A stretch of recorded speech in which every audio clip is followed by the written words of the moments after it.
This is a special invitation going out to you to come on out and be a part of the Atlanta Caribbean Community 4th Annual Awards Ceremony, Saturday, April 5, 2025. The only place to be, 8010 Rockbridge Road, Lithonia, Georgia. It starts at 6 p.m. and the admission is $40. It's an evening of elegance, celebrating excellence, fine dining and dancing. Empress Golding will be the MC for the evening.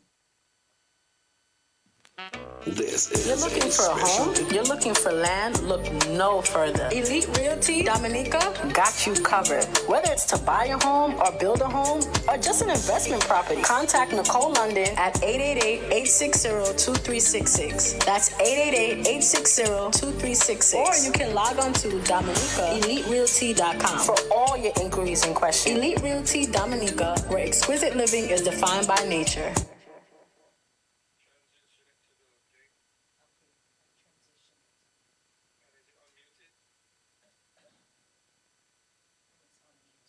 Defined by nature.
Greetings, family. Welcome to the Alkebulan radio show. We are live in the studio with our two esteemed guests. We are honored to have Mr. Jeffrey Allen Peck Sr. in the house with us today. He is the great grandson of W.E.B. Du Bois. And our next esteemed guest, we welcome you as well, Mr. Julian Smith Jr., who comes to represent our history with manhood and scholarship.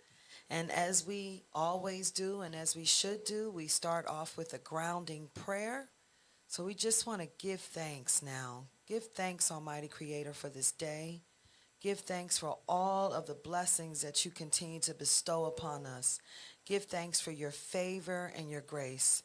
We give thanks because we know that you go before us in each and everything that we do, and we ask you to continue to send your guardian angels to camp round about us.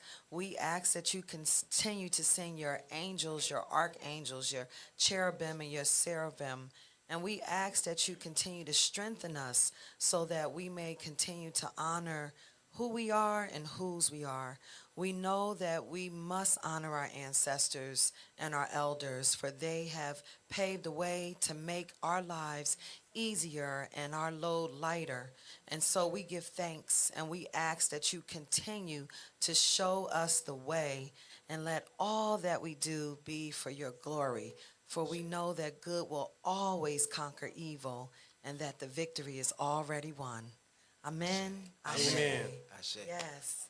Thank you all so much for being here today.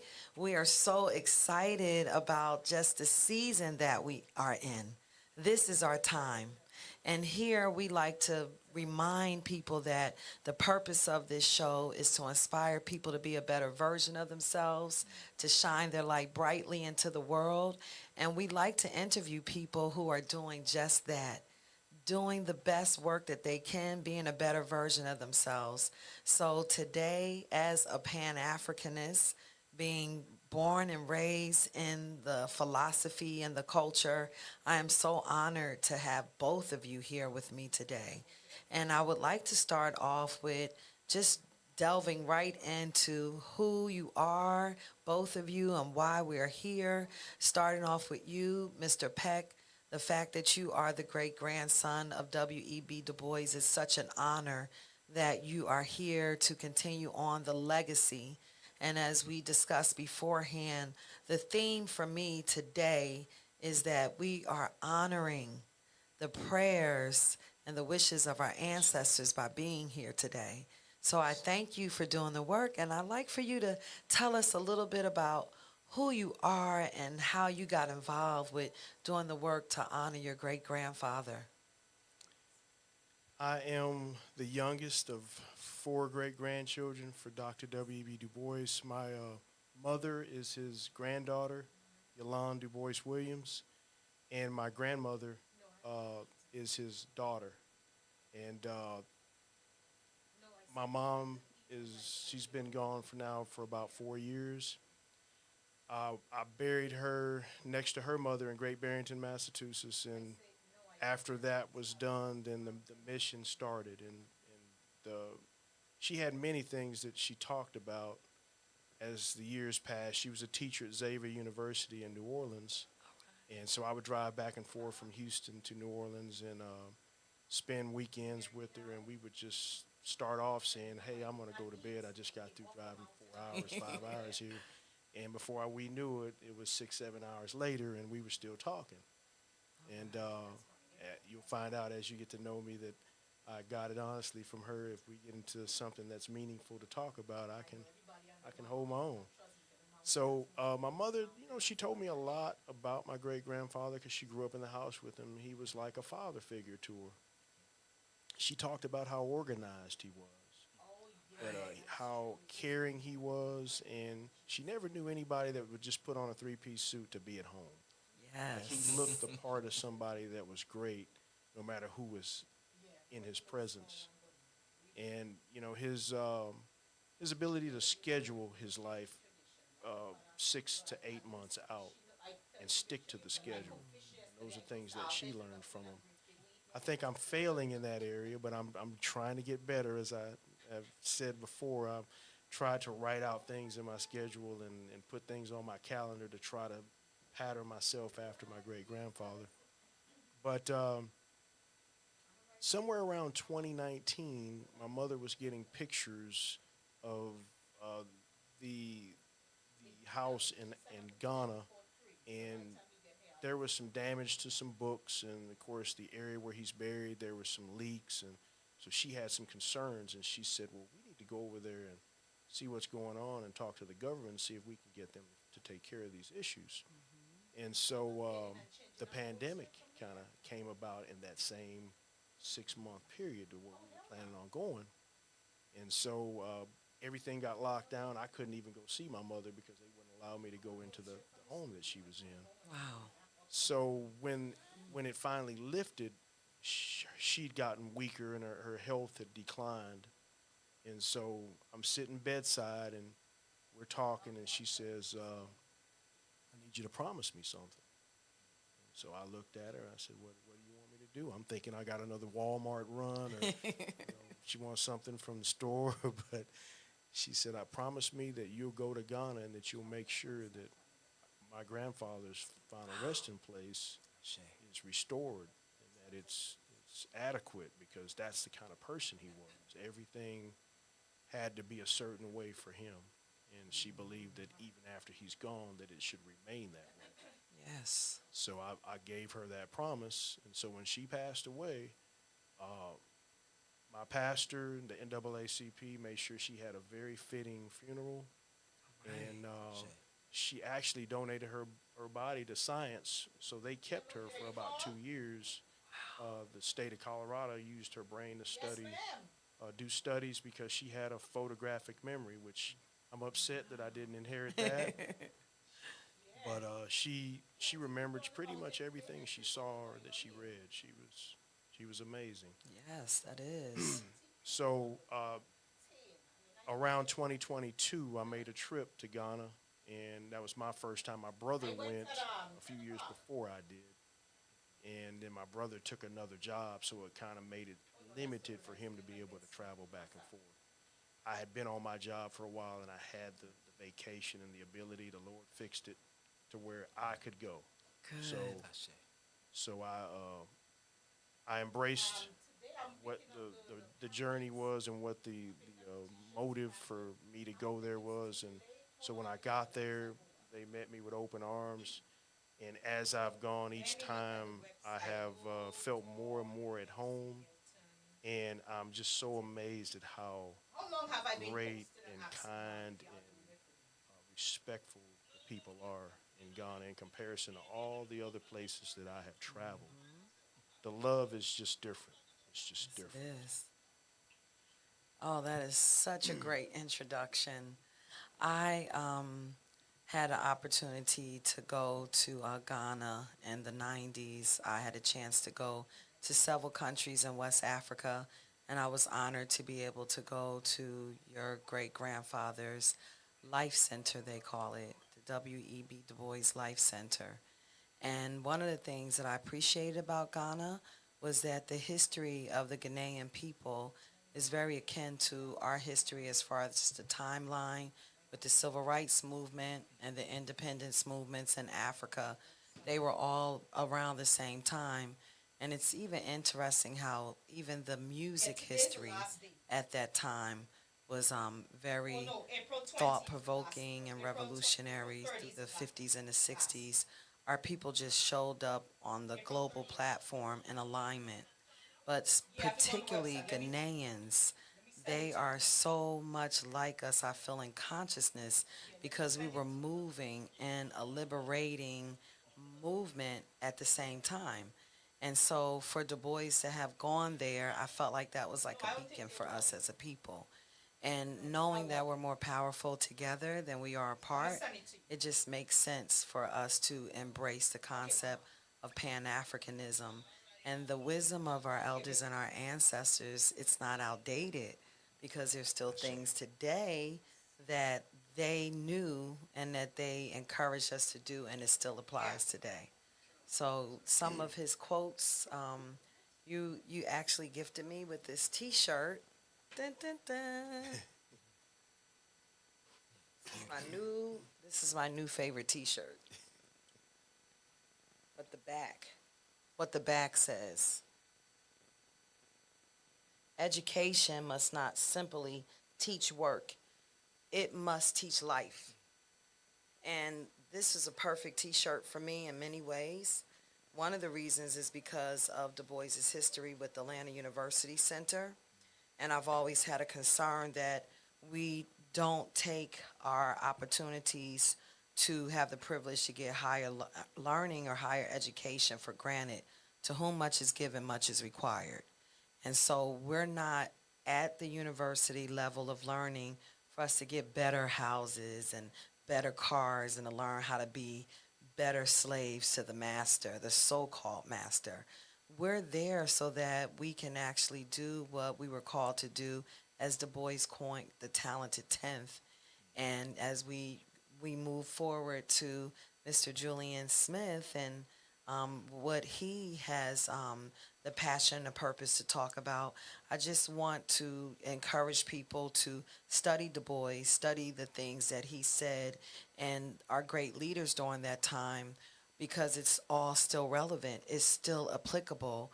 We have to learn how to teach life. We have to learn how to have generational wealth and to pass down a legacy where you're not just retiring after 20 years and getting a watch. And then what are you giving to your children and your children's children? Because in Scripture, it says that a righteous man provides for not just his children, but his children's children.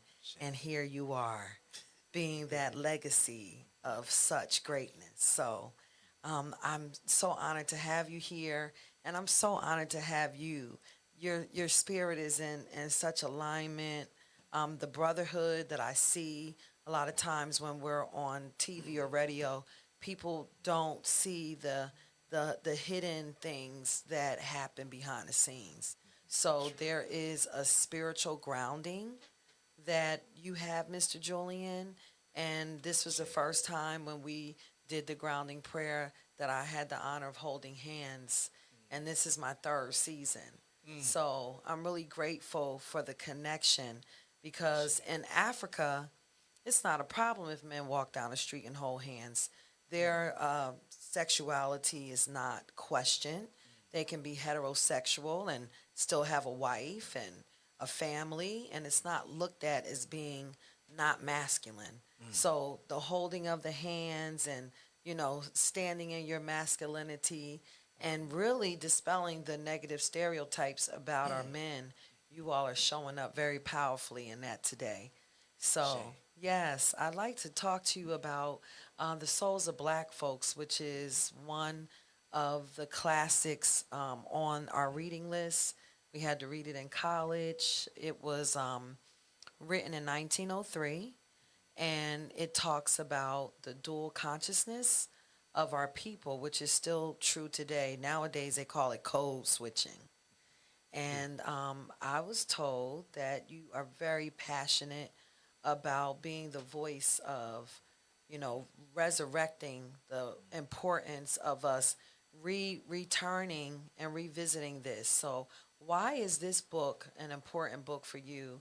And you feel that people should read it, especially college students? Thank you for that question and introduction, Sister Alkebulan, and blessings to you, Brother Peck, as well. I serve as Vice President for the NBC Friends of Fountain Hall, and in that is my connection to Morris Brown, to Fountain Hall, and to Brother Peck, and being able to uplift scholarship and black intelligentsia, black academia, especially for Atlanta. We see that since about 2003, when the trap rap movement came to Atlanta, we see a cast over the city. However, The Souls of Black Folk, as you mentioned, written 1903, inside of Fountain Hall, which we are working to restore. The ideal is that we can resurrect black intelligence, and especially in the AUC. Yes. As you were speaking on the Pan-Africanism in Atlanta, we are the black mecca of education across the global African diaspora. It's true. To have 5 schools in Yes. walking distance of each other. Brothers and sisters from around the world can catch a direct flight to Atlanta, get on the MARTA train, That's right. and go straight to the AUC. That is so true. And we believe that the Souls of Black Folk is one of those platforms, as you mentioned, about honoring our ancestors, that we can resurrect and we can be able to see what he prophesied over 100 years ago. And that leads us to one of the more lesser known miraculous works that we made here in America, was our banishing of illiteracy Yes. after enslavement. And so here abolition is 1865, and here we have a young scholar writing books in a graduate school. And this idea, and especially for Atlanta, is something that we are looking to help resurrect, especially on the Black College campus. Yes, I love everything you said. I'm over here ready to jump out of my seat because I'm also remembering one of the things that is not discussed a lot is that W.E.B. Du Bois was the first black person to graduate from Harvard. I say. And with a PhD, thank you very much. Yes, Dr. W.E.B. Du Bois. And when you talked about his level of organization and, booking his calendar out 6 to 8 months, that's a goal for me with my guests on the show, but I need it in every area of my life. I mean, there are some things when we talk about studying the giants, and Du Bois being one of them. What were the things that they did? What worked? The writing. A lot of times people talk about Spelman Morehouse and Clark Atlanta University, and I graduated from Spelman, but I have a special love for Morris Brown College. Even when I go to, the events, people, they forget that I'm not, alumni of Morris Brown, because one of the things that we don't talk about, and I push it a lot, is that the only university or college that was founded by black people for black people in the Atlanta University Center was Morris Brown College through the AME Church. And that is so important. And it is a very prime real estate real estate location. It's prime property. They just built a Mercedes-Benz stadium there. However, where it was said that Sherman came and burned down Atlanta, the highest point, the pinnacle, is on Morris Brown's campus right across the street, and that's where Sherman was. And I didn't know that Du Bois started writing or finished The Souls of Black Folks in Fountain Hall. And I've always felt like, how we get this certain thing where the media only covers certain things about us intentionally. I've always been suspicious of why Morris Brown doesn't get the props that it deserves. Why didn't we know? We hear all this stuff about Du Bois at Clark, but why didn't we know that he had an office right at Morris Brown College in Fountain Hall? I mean, that is really important history. There should be historical tours, walking tours, where that I'm going to claim that is coming because it also brings more funding to the school as the accreditation has just been re-acknowledged or reclaimed again. These are very important things that we don't always understand, that strategically things are being done to dumb us down and to erase our history. There have been recent things that have been done in this current administration to erase history. So it's very important that we keep it alive. For example, the NAACP was started in 1909, and I'm thinking about ASALA, the Association of the Study of American African Life and History, and their partnership with Morris Brown College to rebuild Fountain Hall. So I'd like for you to talk a little bit about that, both of you, and thank you for acknowledging that you're on this committee, the vice president, to restore and reclaim that history, because we are the history keepers. Ashe. Yes. Yes. With Fountain Hall being part of Morris Brown's campus, before Morris Brown occupied that space, it was Atlanta University's building where Dr. Du Bois served as professor. And that is what's beautiful about the Atlanta University Center, in that students from Morehouse and Spelman and Clark would take classes inside of Fountain Hall. And this is, as you mentioned, it's prime real estate. It's an opportunity for the city, for Black Atlanta, for Atlanta to embrace this national landmark. Built in 1882, it is one of Atlanta's oldest national landmarks. And because Dr. Du Bois wrote The Souls of Black Folks there, and I also want to highlight that Atlanta University, established in 1865, was the first black school for graduate studies Yes. in the nation. Very important.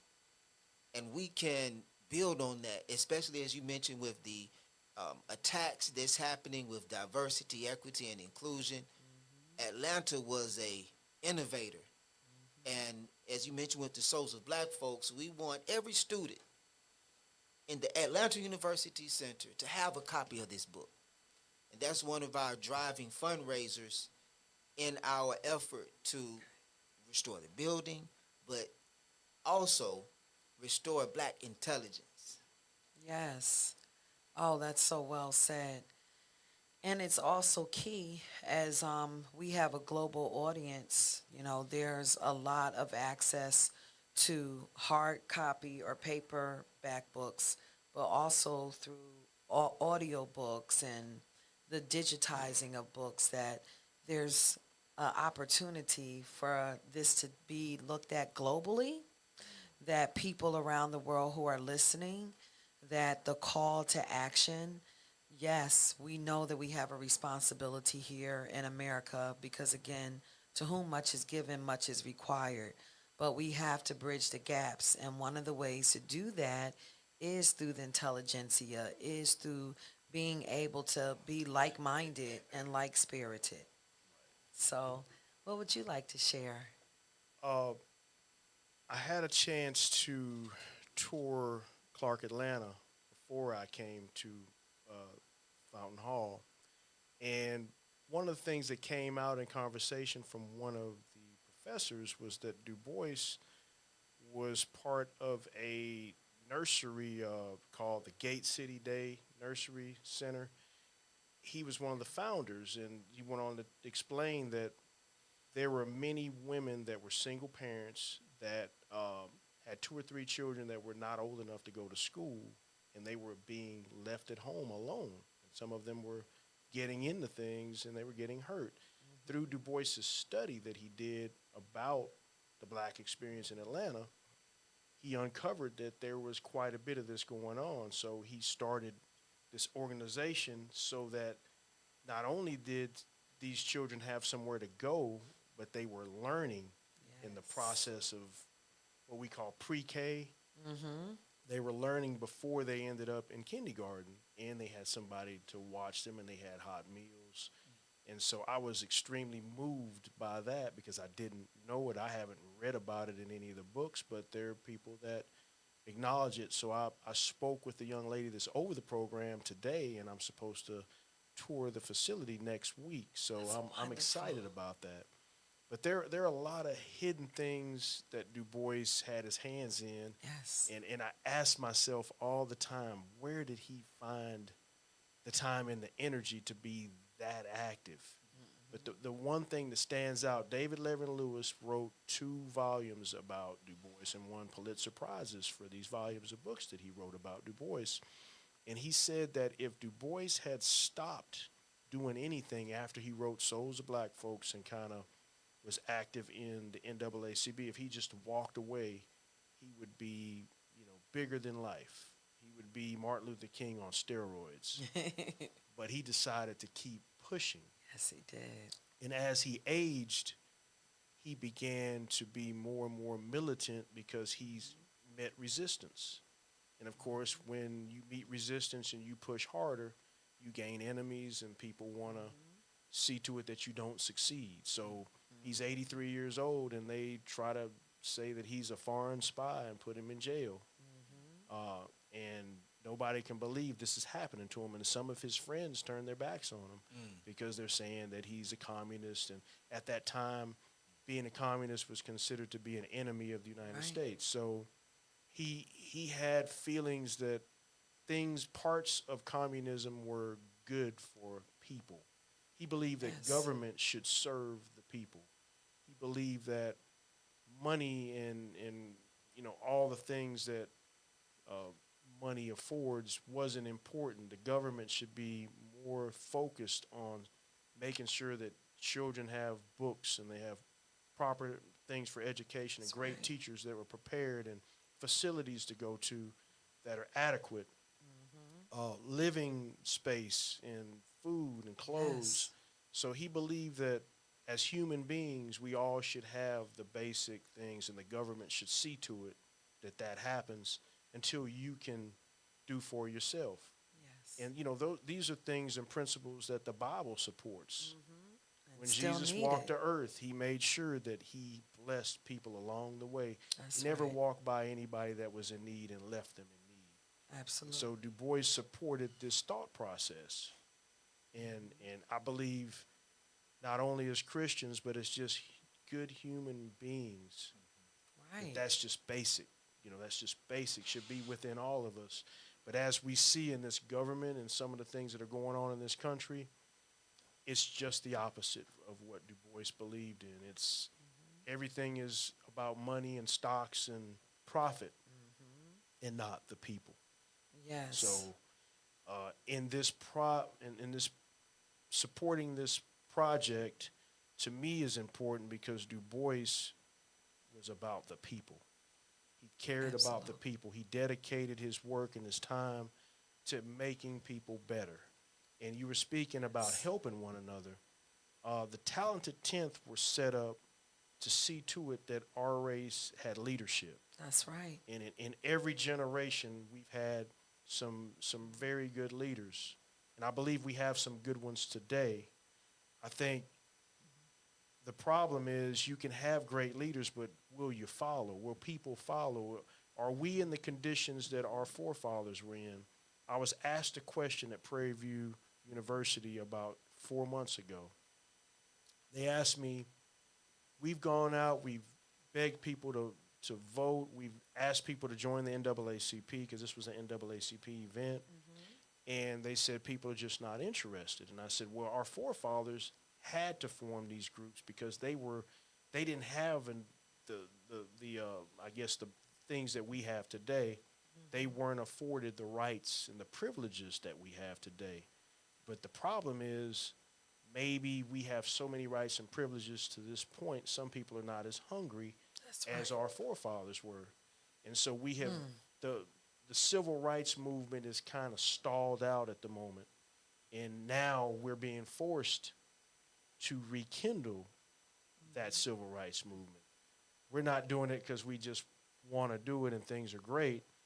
And I was telling Reverend Barlow, I think we agree, when Obama became president, we thought, okay, our race is turning the corner. We see light at the end of the tunnel. We believe now things are gonna straighten up, but they did everything they could to sabotage his presidency.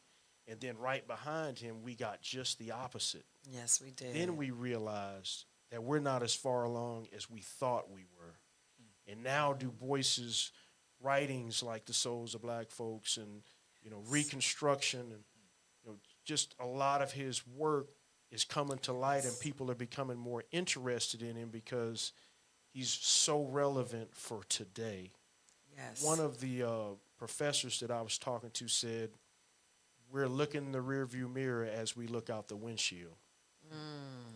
We see where we've been, and now we got to figure out how we're going to use the past to guide us into the future. And Du Bois is a piece of that. One of the things that came out in my trip to Ghana the last time I was there is that Du Bois had prostate cancer, and he was trying to renew his passport to come back to the United States for treatment. But they denied his passport. And I believe that was divine. I think God wanted him to stay in Ghana, and at some point, he would arrange for all of us to fight to rebuild this museum to a world-class facility, and that people from all over the world would come there and spend money in Africa and help their economy indirectly because of Du Bois. That's something he always wanted to see, economic power in Africa. So I think everything that's happening right now is divine. It's God's plan, and we can't change it. What we can do is enhance it and make it better. Yes. And so that's why I'm sitting here today. Very powerful message. So what about Mr. Julian? Because I know you are a force to be reckoned with over here, taking your notes.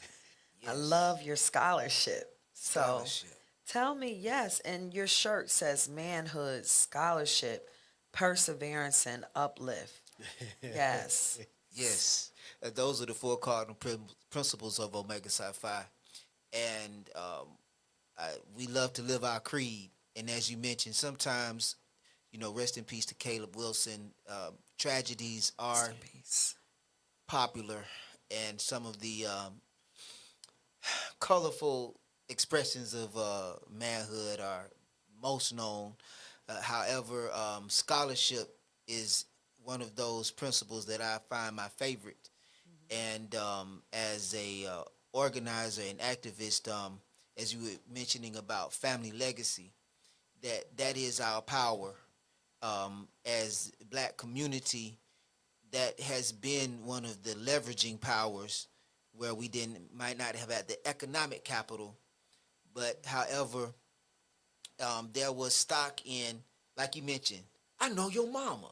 Yes. So now she's a powerful woman, a beautiful soul. So I just got to put that plug in. Excuse me for Valine interrupting. Smith. Yes, salute, Mom. And graduate of Morris Brown, and my dad, graduate of Morris Brown.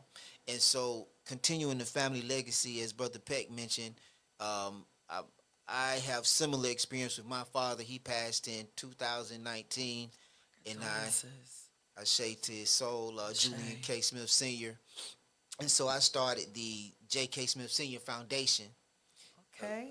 He was also an educator, a graduate of All right. Atlanta University, and that is part of my connection to helping to restore Fountain Hall, which is a part of my dad's legacy, and so many families there are generations that have come through Marsh Brown, that have come through Fountain Hall. It's an opportunity for Black Atlanta to have something to rally around.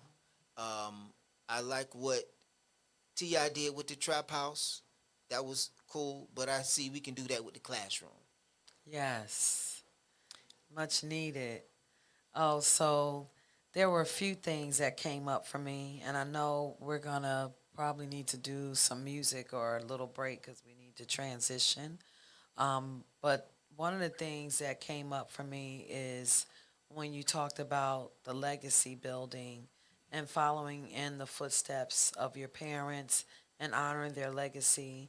And I know that you are now in graduate school. You are a graduate of a HBCU, Bethune Cookman, and Yes. that's one of my sheroes too. And then you are studying to get your graduate degree in social studies, which that's near and dear to me. That was like my thing when I was teaching social studies, because to teach history from a global perspective, to teach history from a Pan African perspective, would do a lot of justice to erasing the ignorance and a lot of the racism. Like Du Bois said, the problem of the 21st century is the problem of the color line. But when you know that our people have been everywhere on the planet, that there's not one place on the planet that you have not seen our people, that we have left evidence throughout the whole world, that we were the first, that we were the explorers, the inventors of everything, and the first to know and worship and live godly. So social studies is near and dear to me, and I just want to remind people how important it is for us to know our history, because when we let other people teach and write our history, then a lot of the things that need to be said, the stories don't get told right. So I just wanted to acknowledge your work and what you're doing on multiple levels with that, and I appreciate the work that you're doing in the areas that we need it, because they don't even want us to teach Black history. Yes, Sister Alkebulan, you are so correct. In my studies at graduate at Georgia State, one of the phrases they call it is place-based education, Hmm. and so the verbiage is there. But as you mentioned, having individuals that can matriculate through these higher education institutions and be able to apply the verbiage to Pan Africanism, so we can have our student exchange program. So like our young brothers Yes. who are hosting in the music, we can take Yes. Shout trips out to Soul Ghana, Brothers. and Yes. students from Ghana can come to Atlanta. We need that. That's place-based education, because right now, we live in a global, excuse me, global digital society. So we know that the classroom in itself is not sufficient, That's right. and that's one of a leverage that we have, as you mentioned, being a global people. Whether we go to Africa, the Caribbean, or South America, Yes. uh, we don't have to have Europe. We don't, you know. And then even with that, there is it's been proven that like the dolls of the Black Madonna, you see them in Russia. That's been something in the political sector, where that's actually been acknowledged. But the darkest people on the planet, they are the Dravidians in India, or that people don't recognize that Buddha was a black man, and that when we talk about China or Asia or martial arts and the Great Wall of China or Australia, that you see our people everywhere. But I like what you're saying about the place-based learning, because one of the things that I read about an article that you were in, Mr. Peck, is that You were talking about the importance of us not just learning our history, reading about it, but living it, actually going to the places in real time. And that was a big thing for me. Like, I feel like the ultimate education is through travel, through the eyes of being in the place of action, not as a tourist, but actually the doing and the living with the people. And that's something that is near and dear to my heart, that we need more of our youth going. Like, people talk about 40 acres and a mule, but true reparations has a lot to do with breaking the chains of mental slavery, going back across the Atlantic Ocean, like the door of no return, Goree Island. Our ancestors, they never thought that they would get back. They thought that they would never get a chance to return. So how they return is through us. That's Ashe. right. That's right. That Thank you.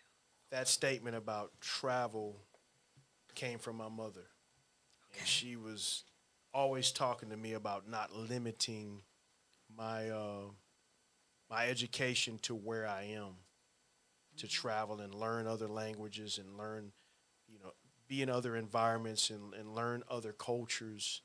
And when she initially told me that, I really laughed and I thought, "Come on, mom, this is great. Why would I want to leave this?" But when I actually listened and started to travel, I have to high five her. She was so right. She was so right. And I've learned so much and I've met so many great people. And I just, the experience of meeting people from other parts of the world and seeing how they live and their values have influenced me and touched me in so many ways I can't even express them in words. Wow. So yeah, that's one of the things that I also feel, is that there are some universal things about us as a people that a lot of us are not either aware of or they take for granted. Like being in Africa and seeing just the body language, the movement of how our people walk. And then thinking, oh, this is like the brothers that hang out on the corner, like the way that they move. Or, I saw people that reminded me of people here. And I remember meeting a woman once, and she dressed in African attire every day. And she said because she went to Africa. And when she went and she was able to see how beautiful, our people were there, she came back and she was like, I will never wear another Western outfit again, because our fashion is top notch, everything about us. And that was a part of her reclaiming her identity. And like, we were talking about, it doesn't matter whether it's Christianity or another religion like Islam or Judaism. There are some basic values when you're a good human being, that no matter what your religion is, if you really study those tenets, there are more commonalities than there are differences. Absolutely. And the same goes for us as a people. Like, take care of your elders, watch out for the children, feed folks when they're hungry. Like, that's a part of our culture. We're not stingy people. We are very generous people. And our wealth is layered. It's not just the material. And those of us who are doing this hard work, we also need the philanthropy, because we want our people to be wealthy, because we know that for centuries Africa has been just pillaged, raped, and robbed and stolen from.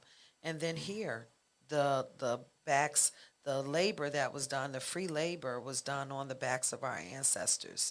And so those who have been in wealth because of the free or cheap labor of our ancestors. And so I want to thank you so much for the work that you're doing.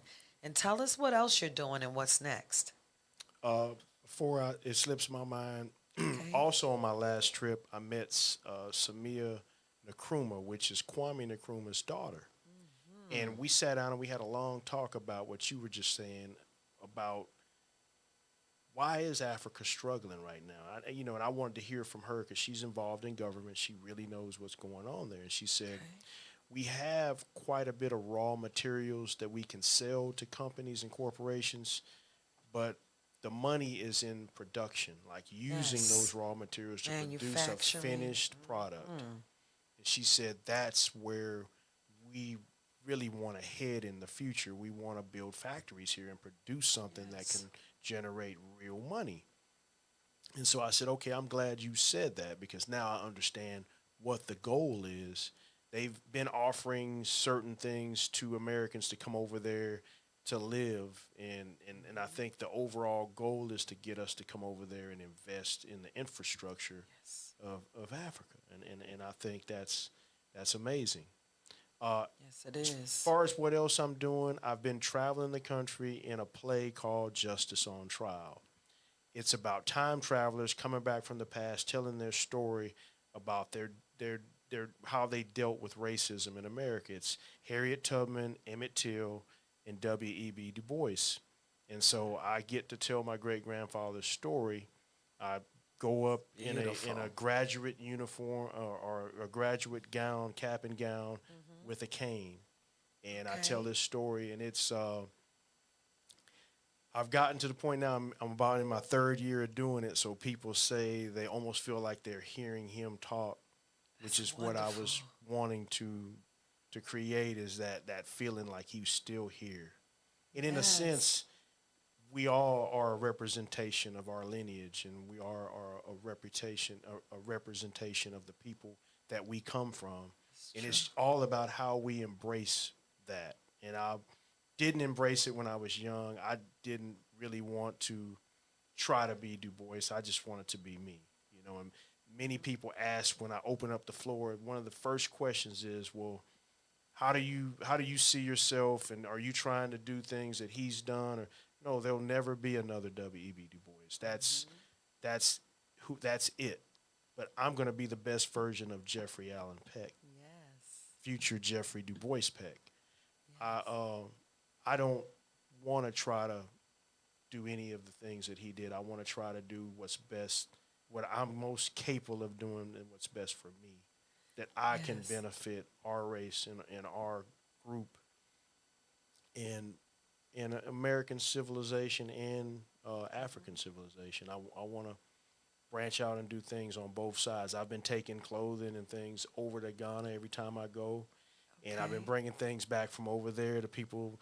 I think Chad's wife wanted some kind of there's some kind of coca cream that you rub on. Shea butter. Shea butter. There you go. I'm glad you Yes. saved me.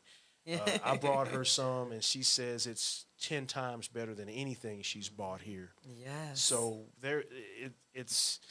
it's important that we embrace where we came from, and I guarantee you'll be so proud of what you see when you go to Ghana and other parts of Africa. I'm looking at some other places. I want to see Egypt. That's always been, I've always had this fascination for pyramids and paintings and infrastructure. So people say that is probably the epical or the height of our ability to build great monuments and buildings. Um, they say that they have no clue how we built those pyramids. That's right. Like so, I want to see it for myself. I want to see the Genius. black paintings on the wall. I'm just excited about learning, learning. I think that's what makes us live and look forward to uh, living and learning it all in one. Yes. Teaching as well. Yes. So that's well said. I'm really excited that you're using the arts to also help to preserve the legacy and to be able to, have those different levels of expression because people learn in different ways. So, as many platforms as we can use to spread the message and to give the education that's important. And I think it's really important when we talk about like what we need. One of the things that I remember Dr. John Henry Clark said, he said, we're the only people here on the planet who we let our children go to school and major in anything they want. But other nationalities, they're like, no, you're going to do this, you're going to do that, especially if I'm investing my money. That's right. And I believe that we do need more people in the STEM realm because that's one of the ways to build to bridge this gap in the wealth that we have so many of our people who are in need of economic empowerment And a lot of it comes from science, technology, engineering, and mathematics. And I remember being in Africa and meeting, I was in Senegal, and I met a young man. I don't even think he was more than like 13 years old.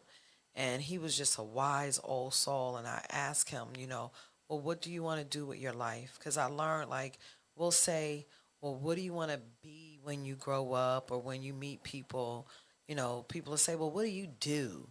And in some cultures, it's actually rude to ask that question. But what about the character of the person? Like, who are you? Who are your people? What are your references? But I asked this young man, what was his vision for his life?